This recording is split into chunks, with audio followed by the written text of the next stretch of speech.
আমরা আশা করব অন্তর্বর্তীকালীন সরকার অতি দ্রুত তারা ন্যূনতম সংস্কারগুলো করে অর্থাৎ যেগুলো নির্বাচনের জন্য প্রয়োজন তারা নির্বাচনের ঘোষণা দেবেন। আমি অত্যন্ত হতাশ হয়েছি। গতকাল প্রধান উপদেষ্টা যে বক্তব্য রেখেছেন সেই বক্তব্যে তিনি সেই রোড ম্যাপের কথা বলেন না। আমরা হতাশ হয়েছি যে তার বক্তব্যের মধ্যে তিনি স্বাধীনতার ঘোষক শেখ প্রেসিডেন্ট জিয়া রহমান বীর মুক্তিযোদ্ধা বীর উত্তমের নাম একবার উচ্চারণ করেন। অথচ এটাই ছিল ইতিহাস। আমরা আবারও চাই না আওয়ামী লীগ যে ইতিহাস বিকৃত করেছে এখন আবার সেই ইতিহাস বিকৃত হোক।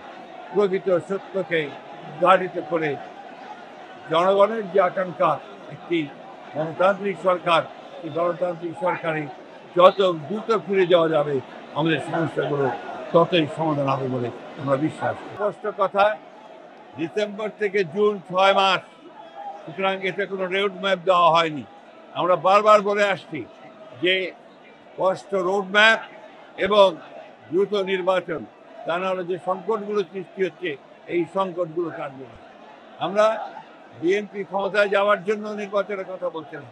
বিএনপি জাতির স্বার্থে, জাতিকে রক্ষা করার স্বার্থে, স্বাধীনতা সামর্থ্যকে রক্ষা করার স্বার্থেই বিএনপি নির্বাচনের কথা বলছে, নির্বাচিত পার্লামেন্ট এবং সরকারের কথা বলছে।